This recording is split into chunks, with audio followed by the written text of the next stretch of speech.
Lex, I want you to envision a tunnel. And inside, goons. This is too scary, Jordan. Are we tunnel doing horror goons. games now? Game read through with friend Lex Mandrake in the top right corner.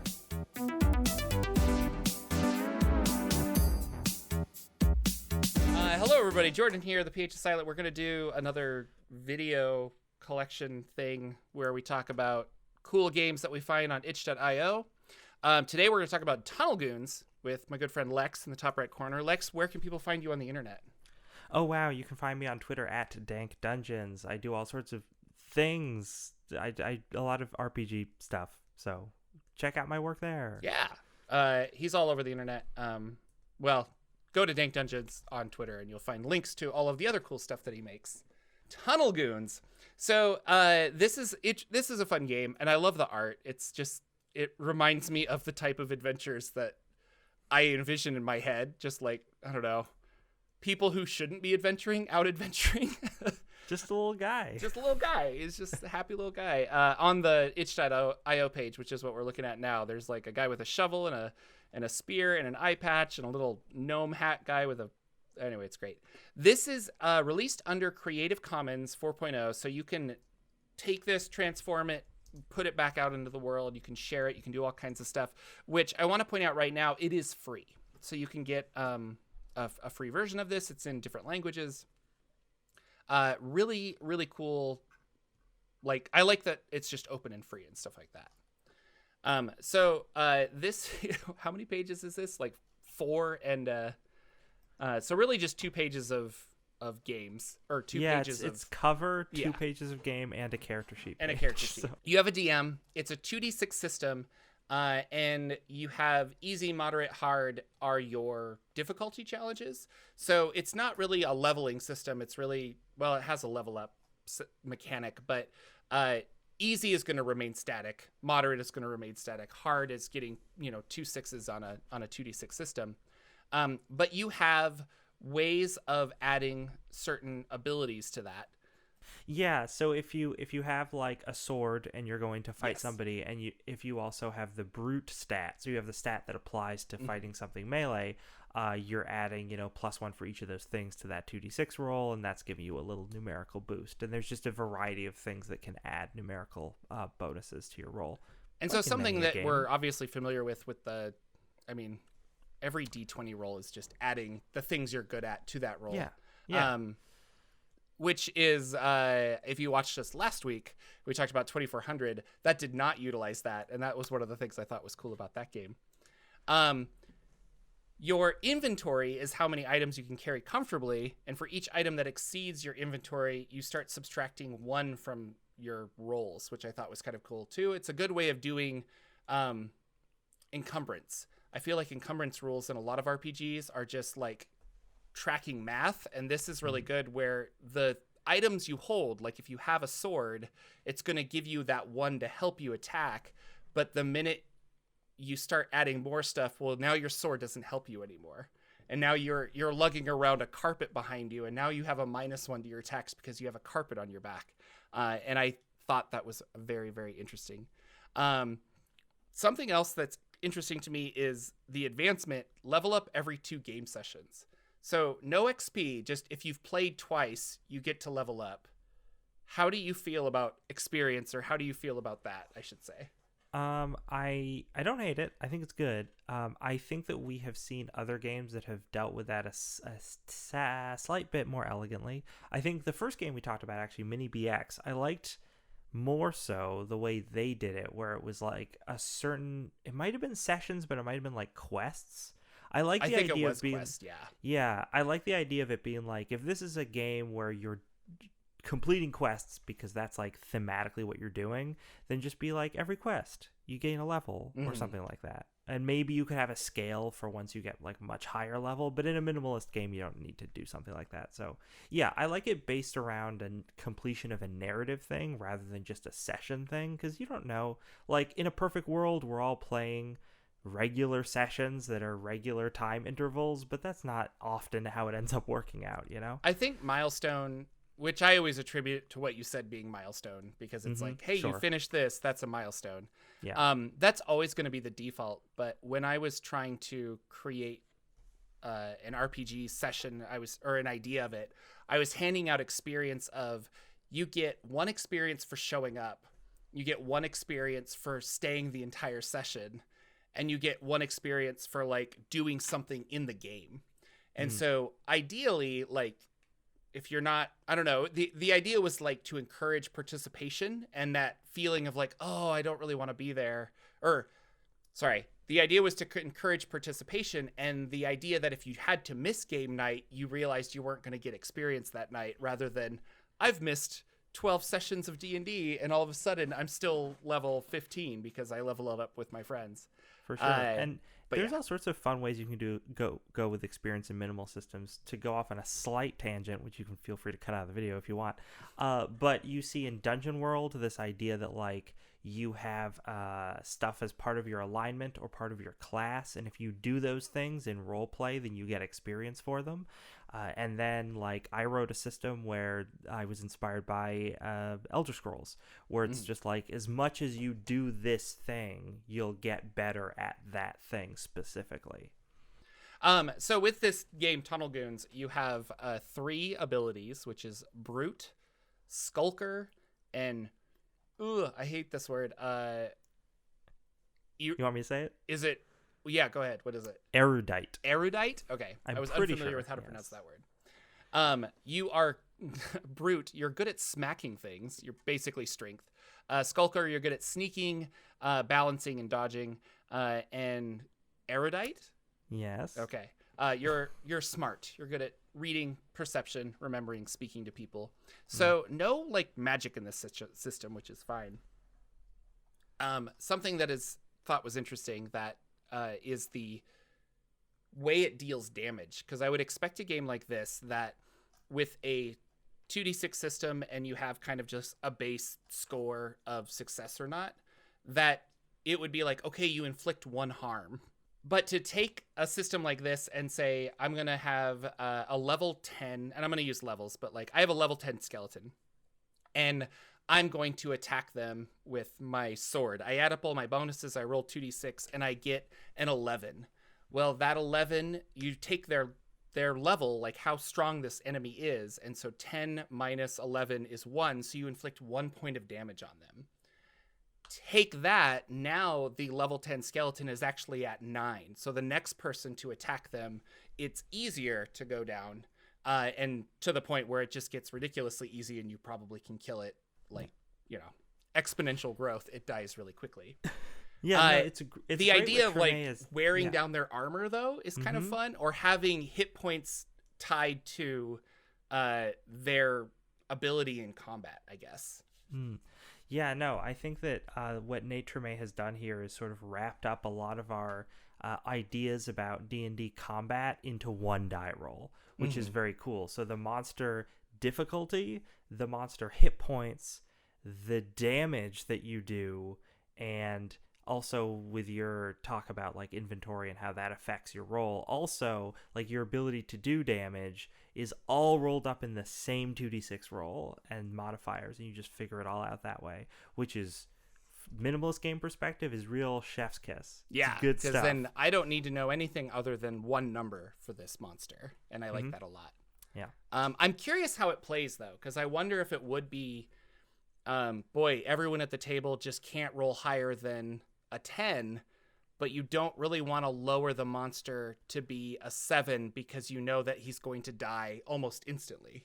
So, but I guess if you have more monsters that are level 5, then you have more opportunity to attack and what have you. So sure. I think this might fall into a similar pit trap that we've also seen in other minimalist games. We talked about it a lot with World of Dungeons, this idea that like this is probably really good for one-shots, but even though it does have a leveling system, because it is so simple and there isn't really much else to the mechanics and there isn't a magic system or anything like that, you might not... like gameplay might get a little stale because there isn't a whole lot of different things going on, you know? I was curious, now that I'm rereading this, what about defense? do you have defense rolls? Am I misreading that? Or do the players, because like what level would I guess the player has 10 hit points to start. Yeah, so you have hit points, and also I could be wrong, but I believe that the game master is not rolling. Yeah, I thought that they must roll, like, I'm going to attack you with this level 8 creature, or 8 hit point creature. You need to roll 8 or higher to not get hit? Well, I think it's more that you say, and again, I'm not 100% sure, but I think it's more that you say, I'm going to engage in combat with this level 8 creature. And then you roll a 6, and they just dealt you 2 damage. Oh, that makes much more sense. Okay. Yeah. The sort of, so again, it's one, that's even better, because it's one roll for both of the fight. Everything. Both of the encounter. For the whole thing. So more a little Powered by the Apocalypse-y in that way. But I believe that's how it works. So yeah, again, like, it's great that all those things are wrapped up in the same kind of sequence. But really cool. The only thing I'm not 100% sure about with this is when you are doing things like sneaking or perceiving stuff or resisting poison. There's a DC difficulty for that. But if you're like trying to sneak and you fail the DC difficulty check, like, do you take damage? That doesn't make sense. I don't think you would take damage, but I wonder if if it's easy and you rolled a 7 instead of getting the 8 DC, maybe you alert 1 guard, but if you rolled a 2, you alert 6 guards. Yeah, like, maybe. I don't know, but it's not clear. I guess minimal things like this can I want them to be expanded on, but I like this idea a lot. I like the idea of inventory being tied to it, and I enjoy the idea that a sword will help me no matter what. I don't have to have a magic sword. I don't have to be trained in it. Just like the act of having this is giving me that +1, so to speak, to my roll. And then losing that can be detrimental. Like, oh no, I lost that. Something else that I really want from this is magic. I want some kind of a magic system just because I like wizards. And I was a little sad that it was. But it's called Tunnel Goons, and you're probably just tunneling into going somewhere and attacking and things like that. Something else is interesting. When a character reaches 0 hit points, they die. You move on. There's no bringing them back. And so that's kind of fun. And then you regain hit points by spending a night. We don't have a lot of information on potions or what have you and things like that. But again, it's a very minimal free open RPG for a reason. I think we talk a lot about games meant to be hacked, and this is one of them. This reminds me of like Mini BX was like that, where it's like it very much wanted to be torn apart and created in your own way. So. Well, I also think there's a big part of this and you touched on it at the beginning, that this is Creative Commons, right? So yeah. I think Tremay's thought process with this, I'm assuming, probably was, I'm sure he has a blog about this and I'm just totally wrong, but but I think his thought process was probably like, here's a simple little thing I'm going to make and put it out there, and then let the community just roll with it and make different things. And I don't have the page up right now, but I believe that has happened. There's like a lot of people that have made little Tunnel Goon editions or variations, adventures and things like that. So there's a pretty strong community around it. There's a pretty good community around a lot of Tremay's work. I should mention, like, if you look at his itch page, there's a ton of stuff on there. I've heard a lot of people talking about a lot of his different work, like Under the Light of a Ghost Star. I've heard really good things about. He makes lots of little games under the name Highland Paranormal Society. Yeah. So good branding there. Also Cosmic Objects and Entities looks really cool. The art style is like Katamari Damacy. Amazing. So yeah, lots of really cool little things that he puts together. So I think that's more of his deal, right? He wants to make lots of little minimalist content and then let people run with them. Yeah. No, and that's yeah, you hit the nail on the head. It's exactly what he wants to do. And they're all kind of just fun, small 2 to 3 page something or others.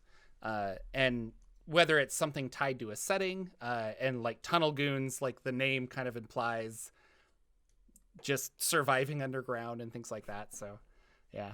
I don't know. I think I just was so tickled with the art when I first saw this. It's great. It's adorable. And I really like the characters, and I like the idea of it. And being that it's so, I don't know, just short and quirky. I feel weird saying this, but like as a father, I keep thinking of like what RPG I want to introduce to my kid as he gets older, and stuff like this I'm like all about, because it's basic math. It's really fun to, and then I could tell a fun story like this, and it's something that he would be able to grab onto as he gets older. Like, oh, I need to like go over here with my friends. And like, oh, there's a worm in the way. What do you do? I don't know. And so it's so simple that you can really have kids latch onto the imagination of it. So Tunnel Goonies. Hold on. A hack of the ENnie award-winning Tunnel Goons. I didn't realize that won an ENnie. Good for him. good for him. Inspired by the 80s kids adventure movies like Goonies, It, and Stand By Me. It's wow. Oh, that's great. There's an adventure map. Oh man, Tunnel Goonies never say die. See, that's what's great, and it's also free if you want it. That's what's great about that's also a free download a lot of the community around. It's what's great about minimalist games, because they're easy for people to pick up and design for. I love it. And then it's great when the creators foster that kind of community. You get lots of really interesting stuff. Short and sweet. That is Tunnel Goons. I really like it. I think it's super cool. I want to try it out one day, maybe in the green room with my fellow actors when I'm bored, and I'm like, hey, I've got 2D6 who wants to play Tunnel Goons, because I could run them through something really easy. I think it's great as a base mechanic.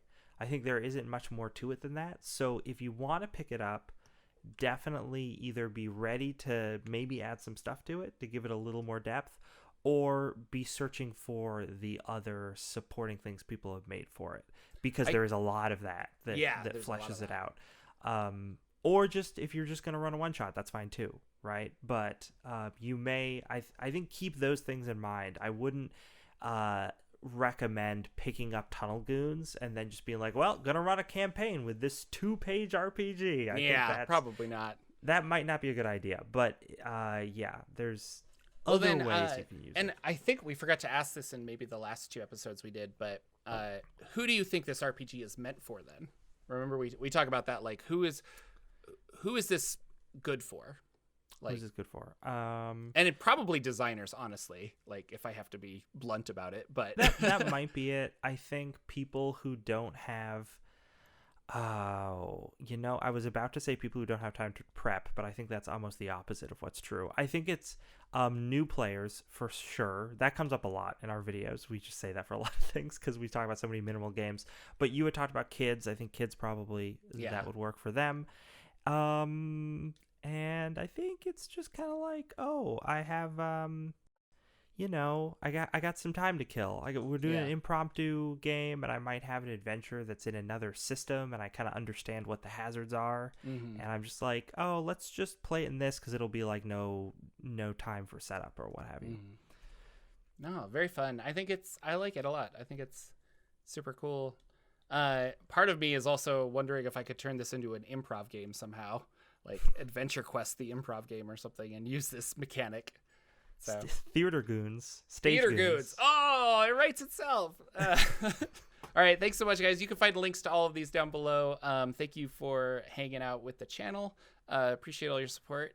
And check out Lex's links as well. He's got a lot of cool stuff down below. I'll put it in the doobly-doo. Until then, we'll see you next time on Jordan's Jocular Junction.